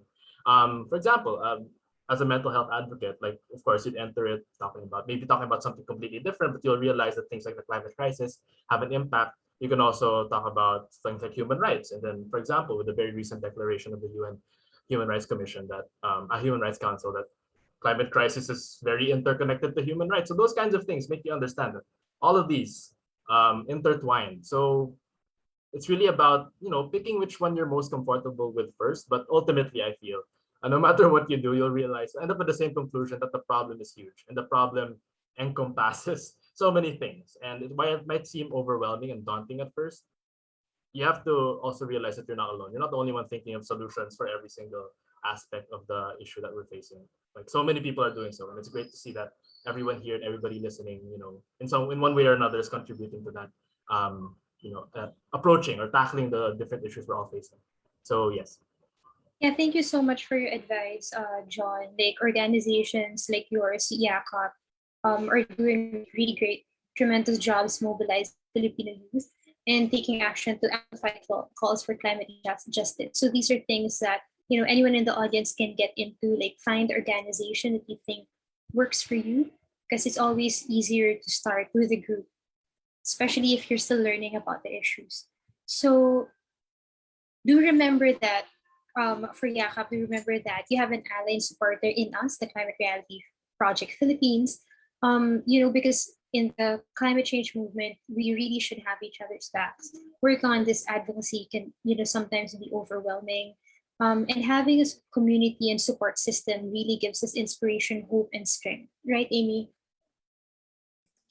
That's absolutely right. No, so thank you so much, John, for sharing that. No, for being vulnerable. Thank you so much for sharing your story. I know I was inspired. Hopefully, a lot of our young people was actually inspired by this story, because it happens. Nangyayari talaga, di ba? And you sharing your story, di ba? You sharing your story and being testament that this happened, and there's a group of people that will support you, di ba? Thank you so much for your vulnerability and for sharing that. So thank you so much, John. So I think we actually covered so much already. Mamaya, no, we'll talk about that. We'll also talk to John later on, no. But before we do that, just a few shout outs ulit, no. Mag-shout out muna tayo, guys, to all of our viewers in Facebook. Niam Chloe Panagsagan, watching from Calaca Central School. Parang narinig ko ni si Niam. Thank you so much for watching again, no, from Calaca, Batangas. Michelle Grace Corpus, LGU from Solano. Ishi Marie R. Arambula, watching from Calaca Central School, Calaca, Batangas. Arat A. Arana, watching from Legazpi City, Albay. Rochelle Marie Remolo of Dumaguete City. Zaili Brielle M. Salvacion, watching from Calaca Central School, Calaca, Batangas. Maraming salamat po sa mga taga Calaca Central School. Naku, mukhang marami tayong viewers from Batangas. So maraming salamat po. Now, on to a question here, and I hope some of our speakers are probably ready to answer this, no. May magandang question tayo rito to our speakers, and maybe I can open it up to some of our speakers before we go into our next segment, no. May konting questions lang tayo here to our speakers. There's a specific question here on, do our individual actions have any notable effects on climate change? No, we're constantly encouraged to reduce consumption, save energy, reuse, recycle, etc. But it's difficult to make all these changes in our lifestyle. Medyo mahirap, no? It's difficult to make these changes in our lifestyle, which are sometimes expensive and inconvenient, no? When we aren't even sure if they're gonna make any big difference in the long run. So ang sinasabi rito, and the question is, do our individual actions have notable effects on the climate change, diba? So I want to open it up probably to some of our speakers who's interested to answer this. The question again is, do our individual actions have any notable effects on climate change? And we're going into climate change already. John, you can take the floor. All right. I think we can start with, of course, there is an impact, and I think individual actions can contribute, but of course, they're not the end all be all. They are more of support versus the solution. I think that's what we say in YACAP. They can help, and of course, in my case, for example, I'm trying to eat less meat. I'm trying to ride bikes, going from place to place. Like, to be honest, like, of course, I understand that it can contribute a bit, but it also helps with my mental health. Like, it feels like I'm doing more things, and like, I think it helps me manage my own anxiety with again, the climate with eco-anxiety and the climate crisis. But yeah, ultimately we have to recognize that, as you mentioned, as the person who asked mentioned, like these opportunities to go zero waste or to ride a bike or every so like all the time, those kinds of things might like exclude a lot of people. Like it might not necessarily be available to a lot of people. So part of the fight, at the very least, when it comes to the individual actions, is to ensure that people have access to the renewable or the zero waste lifestyles that we all want to pursue, or those kinds of things. So we still have to clamor like collectively for like, I don't know, like a return of the whole thingy culture versus the sachet culture that we have today. Those kinds of things need to be pursued as well in the policy level. But ultimately, the problem that we're facing is rooted in um, mostly the decisions of countries and large corporations that are, in the case of the climate crisis, polluting our planet in massive amounts. Like nobody here in this room or anyone watching in the Facebook live stream actively decided to cut down large segments of the Amazon rainforest, but some people do that. And those are the people we need to hold accountable. So there. Thank you so much for that, John. So much, no? So much inspiration and insight there. I'm interested to know about your response to this, Caroline. No? The question from from our participant was: Do our individual actions have any notable effects on climate change? Yes, thank you. It's a very, very good question. I want to come back to something I said at the start, which is it's about both and rather than either or solutions that we need here. So absolutely, of course, the individual actions are valuable. They help give meaning, they give us courage, they help us feel like we belong and we're doing something, and that can really help. But they have to be done with the more global political collective action at the same time. So we mustn't fall into that binary of either naive optimism or apocalyptic thinking, or individual action or collective action. We always need both. We also need, and this is very much what we're talking about here today, is what I talk about as an internal activism as well as external activism. So we have to take care of ourselves in whatever form of activism we're engaging, which could be meditation, it could be mindfulness, it could be self-care, it could be spending time with friends, talking about how we feel. Any of that internal activism needs to be balanced up with the external activism. Otherwise, there's a really high risk that we'll just burn out because we kind of go out all heroic and say, I'm going to save the planet. And then, of course, we fail, and then we collapse, and then we get exhausted, and then we feel awful, and then we give ourselves a hard time, and then we feel we're really small. So we don't want to get into that cycle. We really want to sort of, and that's the radical hope, which is, you know, things are bad, and there is so much we can do. Humans are really creative, innovative people that can really do something here. And there's also a really sweet story, which I'm going to give you here, which is, you know, these parents walking down a beach one day with their children, and there's been a big storm and lots of sea creatures have thrown upon the beach. And some are dead, but a lot are still alive, but they're out of the water. And the children are picking them up and throwing them back in the water when they're still alive. And the parents are getting cross because they want to get on with the walk and get somewhere. And they say the children are slowing them down. And they turn around to the children and say, look, you can't make a difference. There's all these hundreds of creatures that are struggling. And the children just picked up one and threw it back in the water and said, well, I made a difference to that one. So each one is of value. Each one has meaning. Each one matters. Yeah. Thank you so much for that, Caroline. That was really insightful as well, same as with John. And a nice story, nice story. And, you know, as you've mentioned, doesn't have to be that big of an impact, but at least you're giving one impact to a certain portions or a certain percent. So thank you so much for that. I'm going to move forward now to our next segment. I'm going to ask Bianca also the same question if she's interested to answer it. Now, I know, Bianca, you've been listening to our speakers as a mental health advocate. What is your reaction to what we have discussed so far today? What else do you want to add to it? And in your opinion, what support can the government and other institutions provide those who are suffering from climate anxiety and grief? Thank you so much for that wonderful question. Definitely, I learned a lot from our speakers today. So one key common theme that I've observed in our three speakers that all aspects of human health are threatened by the impacts of climate change. So for all that's ever been said about climate change, there's an expanding research literature on climate change and mental health. Thank you, Ms. Caroline. Ms. Caroline. So we know that climate change can trigger PTSD, MDD, or major depressive disorder, anxiety, depression, suicidal ideation, survival guilt, especially those who are survivors of climate-related disasters.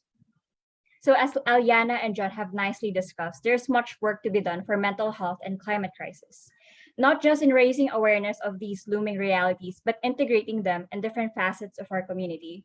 So that's psychoeducation and public education, affordable services and medications for mental well-being, and lastly, working with our local government units in implementing policies related to mental health and climate change. So another point of discussion I wanted to bring up is about mental health, and it's about creating a mental health information system. So what is the prevalence of a certain mental health condition in an area or a region so that we can put the appropriate interventions needed in that region? Like for example, in a disaster-stricken area, many people are experiencing PTSD or survival guilt.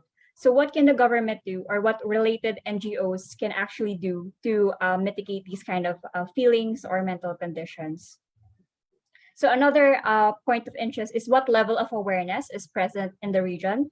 So I know in Metro Manila, which is the capital of the Philippines, mental health has been quite prevalent in its messaging. Like we know that mental health exists, like conditions like depression, anxiety, ADHD, autism exist. But in other regions of the Philippines, it's still quite a taboo topic.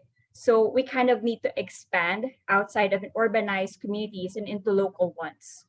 I know in the Philippines, like they attribute mental conditions like depression, like sinaniban na aswang, or with our in its English counterpart, like a demon has come into your body and has made you do some of these horrible things, have these kind of ideations. So it's quite important to kind of recognize that cultural aspect with, but also raise awareness of the scientific literature that there is for mental health. And as it was discussed earlier, that we cannot afford to treat the psychological impacts of climate change as some sort of afterthought, because the other issues in our country, as Ms. Caroline discusses, many youths right now in the Philippines feel some eco-anxiousness, learned helplessness, and feelings of hopelessness for the future due to our climate health status, and the lack of opportunities for personal and professional growth. I really love how she discusses how we can navigate our emotions, whether positive and negative, to build emotional resilience and to focus on what we can do now.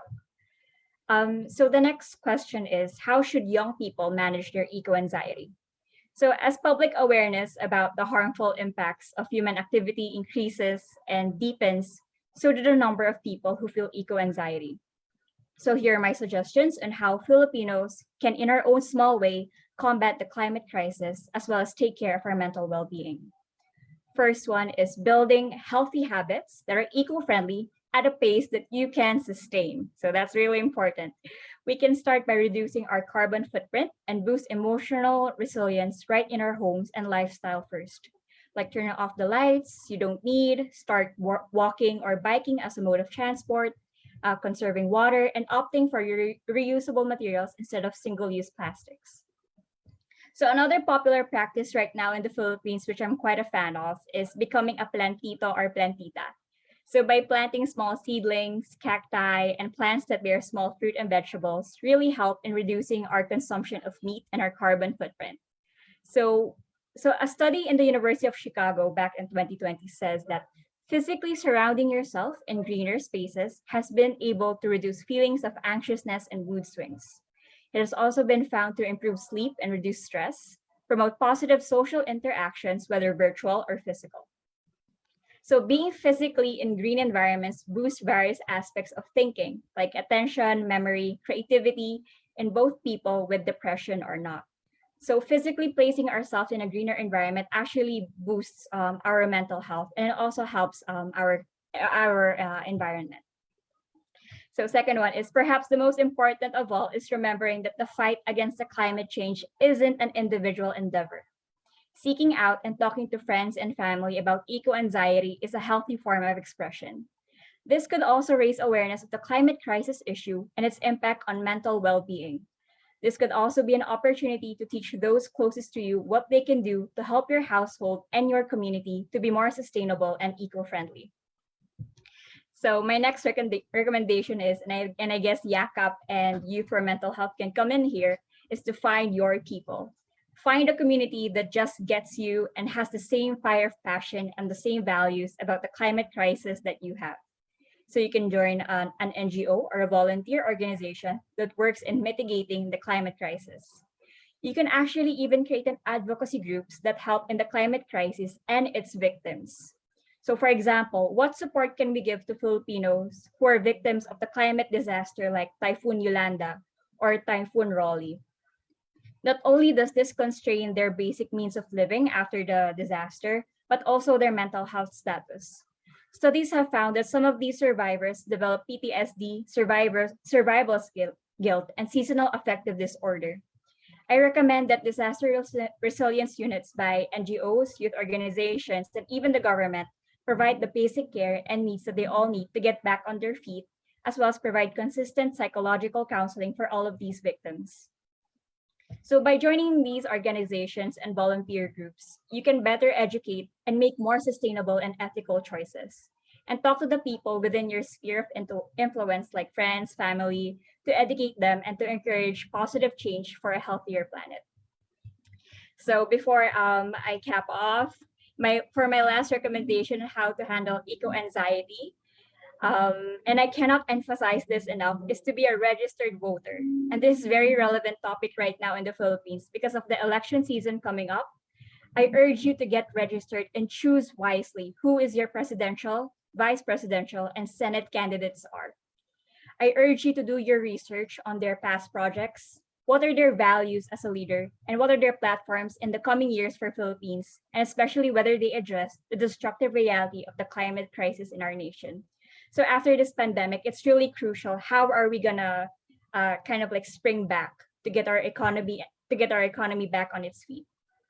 So these future national leaders will transform the systems and how we can mitigate the climate change in the coming years, on how they can improve eco-friendlier options in transport, energy, food systems, education, and products more viable and affordable for all Filipinos that are eco-friendly. What are their platforms for better promotion of mental health wellness in the workforce, in schools, universities, and even in homes? Mental health needs to be an integral part of any climate change survival strategy, ethics of equity and care, and widespread awareness. As our mission, we need to create a world that is safer, more secure, more prosperous, and more free for our generation and next generations to come. Thank you. Thank you so much, Bianca, for sharing your thoughts. Guys, tips, very concrete tips from Bianca here. I hope you guys listened. You know, sabi niya, developing great habits, healthy habits, very important yan. You take care of your body, take care of yourself. That's very important. She mentioned about finding your people, finding your community. There's a lot of support groups. The Climate Reality Project Philippines is here to support you guys. So I hope you find your people, find your community. And of course, last but not the least, you've mentioned about registering to vote. So that's very important. Using our collective power for greater good. So thank you so much, Bianca, for sharing that. That was really very inspiring. And I hope a lot of our viewers as well were inspired by that. So I totally understand. I totally agree that right now, we have to do a lot to understand and face climate change and the difficult truth, responding to ecological crisis and helping each other. So thank you so much to all of our speakers for that. Now, I know we still have some more in store, Aliana, no? But before we do, I think there's an interesting question that we actually received, and I'm going to open it up to our speakers here. There's a very interesting question here that was posed to us in the Facebook. It says here, we received very worrying reports in the past months from IPCC report to the NDC synthesis report. So I hope you guys were able to read through that. How can we better navigate our climate journeys through seemingly bleak reality these reports are describing. So I know you probably might have heard about the IPCC report that came in, and definitely there were some damning information from there. No? So the question is, how can we better navigate our climate journeys through seemingly bleak reality that these reports are describing? So who among our speakers would like to probably answer that? Maybe Caroline, Caroline, you have any thoughts on that? I do.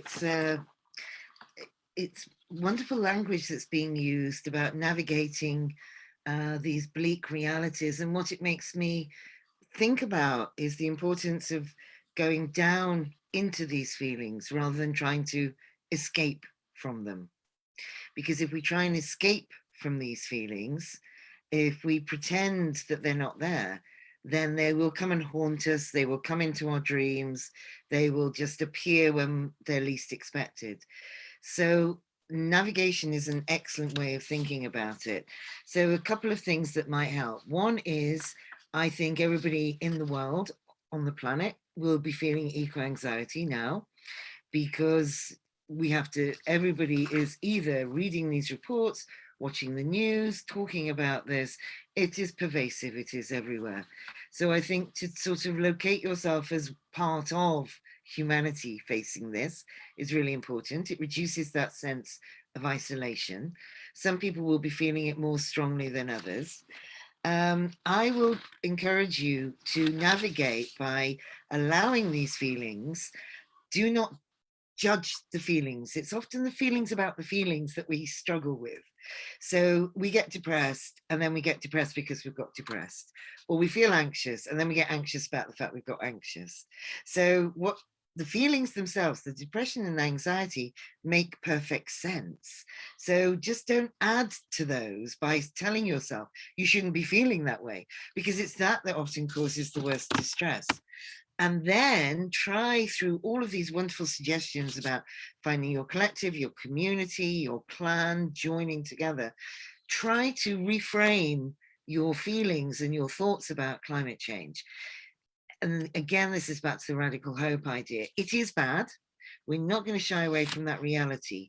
But you need to remember that you're feeling these difficult feelings of distress and anxiety because you care. If you didn't care, you wouldn't be feeling these things. So you should actually, and I know this is not easy to do, but you should feel proud of the fact that you've got eco-anxiety. You should feel proud that you're depressed, because it shows that you care and your conscience is alive. So part of this is also challenging this culture of uncare, where we don't care about how we feel, we don't care about other people, and because this is the violation of what's right, the moral injury, and that hurt. And if you remember the graphs that we looked at that I showed you, it's that hurt that is the most damaging.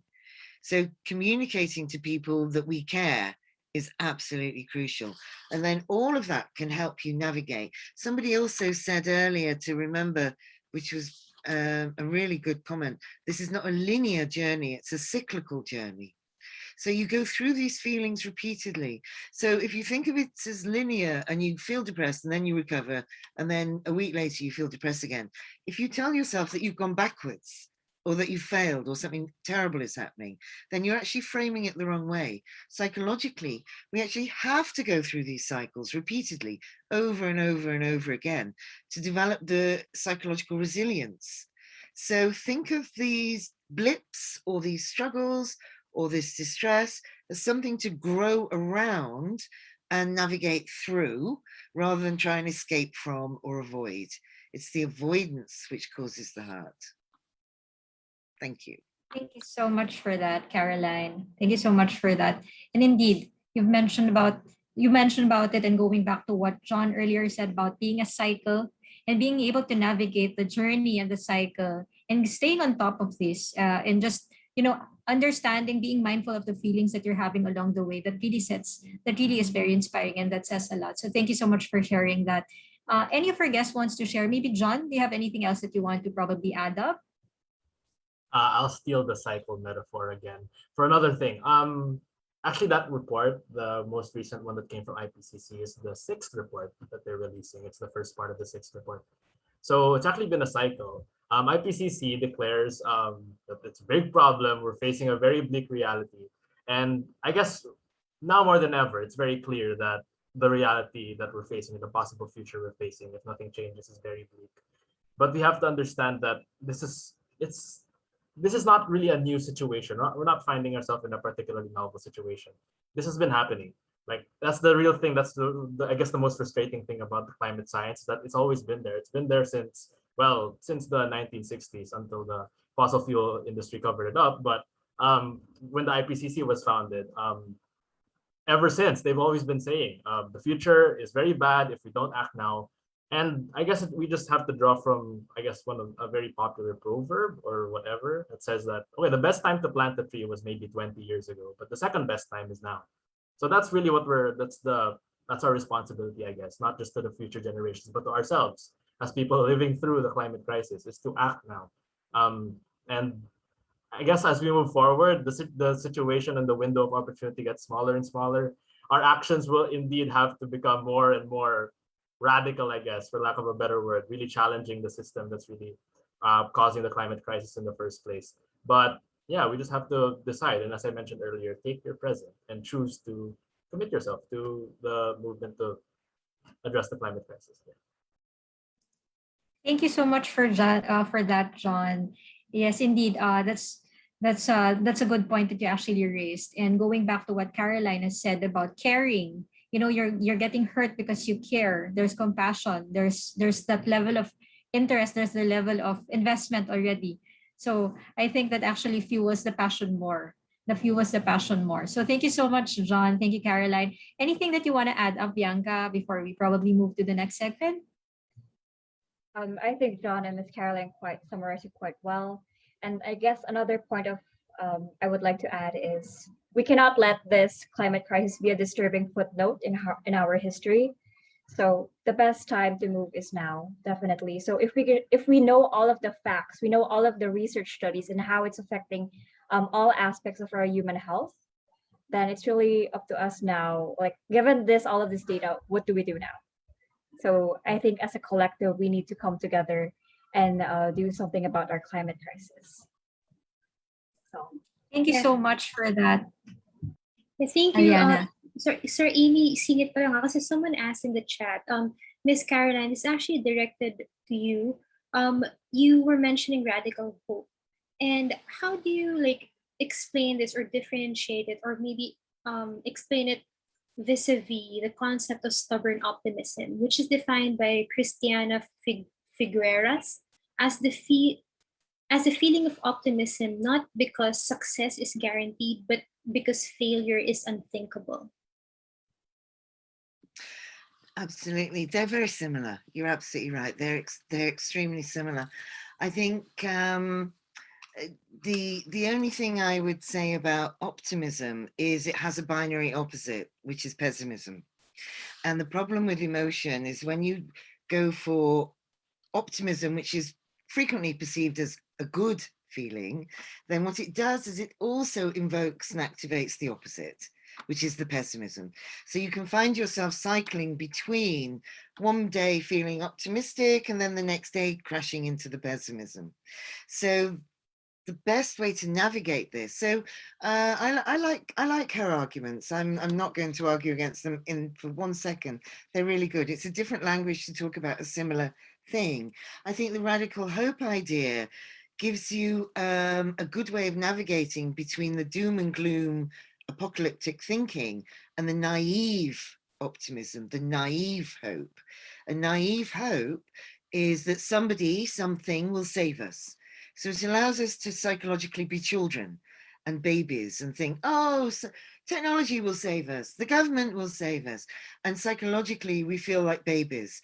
And that adds to our helplessness and it reduces our agency and our sense of power, that there is things we can do that have meaning. And then the apocalyptic doom and gloom, they're both strangely ways to try and get away from uncertainty and vulnerability, because egotistically, we feel back in control.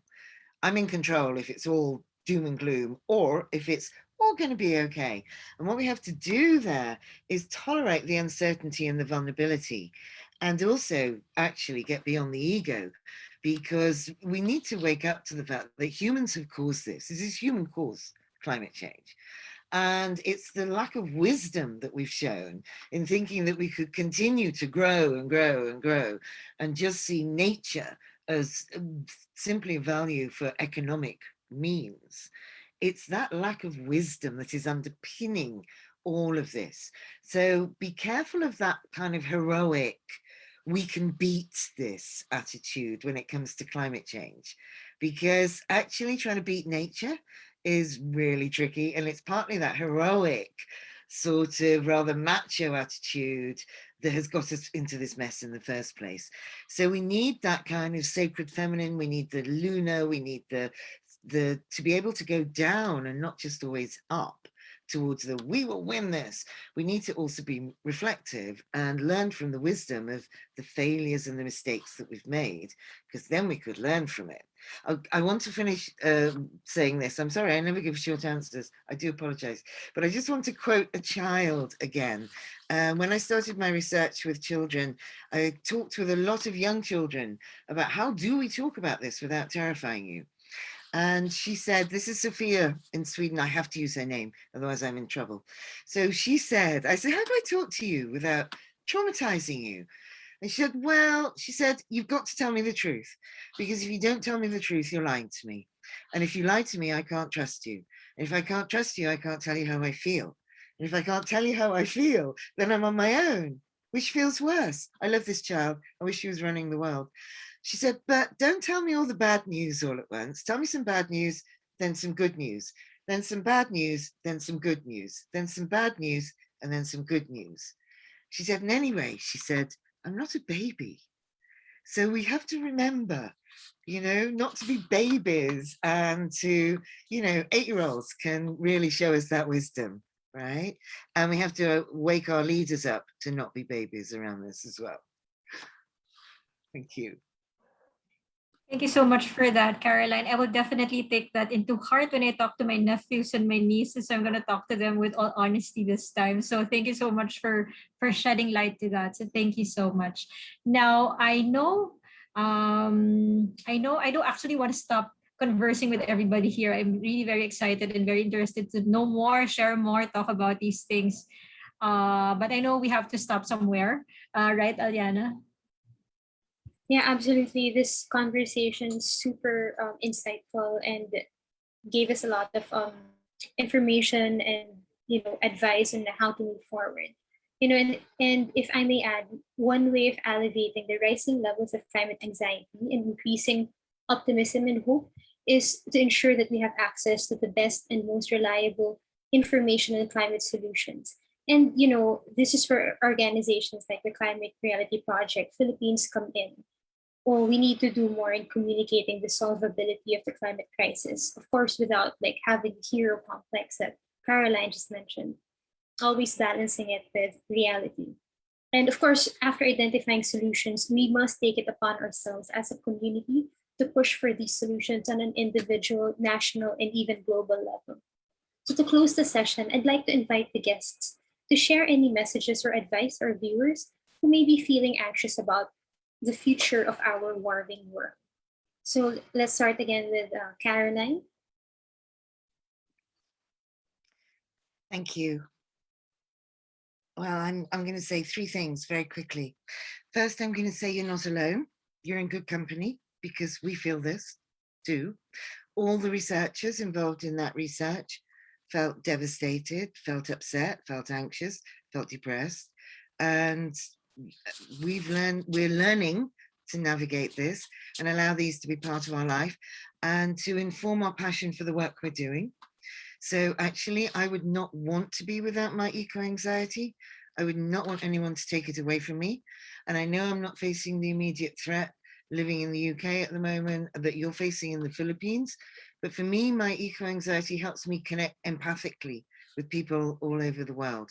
So I do not want to get rid of it. I want to use it and encourage it to fuel my passion and my work. I also want to use Barack Obama's words from 2015, I think it was. He said, our children in the future will look back at us and say, and ask, did we do all we could have done? And I like his words. you know, the doing all we could do, that means we can all do something different tomorrow. And it could be a small thing, but that is moving us in the right direction. And I also want to respect the children and young people around the world who are taking governments to court to sue governments for failing to act on climate change, because they are the ones who give me hope. And there are 6 children and young people in Portugal at the moment who are currently suing 33 European governments for failing to act on climate change. And this is a crowdfunded case. You can look it up. We're in the middle of the case at the moment. And just, you know, get involved, not just locally, but globally. Go and get online and talk to these young people in Portugal, because they're extraordinary young people. And this is going to the European Court of Human Rights, arguing that failing to act on climate change is a contravention of our human rights globally. So this is a really important case for us all. So go and talk to these young people as well. Be part of that global conversation. Thank you. And thank you so much for inviting me here today. Yeah, thank you so much, Caroline. Yeah, and actually, we would like to thank you for gracing us with your presence and really sharing your research and sharing lots of really helpful advice for the audience here in the Philippines. How about you, John? Do you have any advice for viewers? Well, nothing that Caroline didn't already say. It's really about, you know, again, we're not alone here. I mean, everyone here in the Zoom room, everyone who's watching, again, we're all part of the same fight against the climate crisis, and it's just up to us to see where exactly we fit in that broader struggle. Yeah, I'll just keep it short. And thank you so much for inviting me here. It was really insightful and wonderful to listen to everyone here giving on their insights and diving deeper into the whole, you know, that whole situation of the mental health impacts of the climate crisis, which I feel isn't talked about enough. So yeah. Yeah, thank you so much, John. How about you, Bianca? Thank you so much. I would just like to thank my co-panelists for this webinar. I really learned a lot, and I really feel the passion that each and every one of us for the climate crisis. I guess my advice is, if you haven't, please register to be a registered voter. The election season is coming up. It is really crucial who are going to be our national leaders who will address this climate crisis and how we're going to bounce back here in this pandemic. And secondly is to, as we learned today, is to acknowledge every negative and positive emotions that we have and try to reflect and grow from it. And as we face this climate crisis together, let's try to remember that it does not just rest upon our shoulders. I know that the climate reality is very dim and very looming, but we have to remember that we're all in this together, and that with the collective action, we can really make a difference in this world. Yeah. Thank you so much, Climate Reality, for having me in this webinar.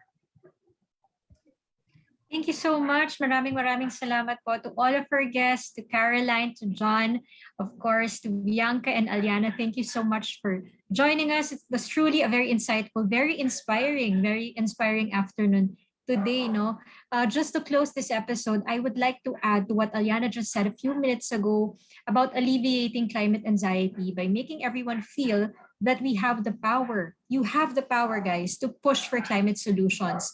To all of our young viewers, I hope you guys feel and know that your feelings are valid. We hear you, we support you. I hope you guys reach out to your support groups. You can also reach out to all of our amazing guests here and their organizations.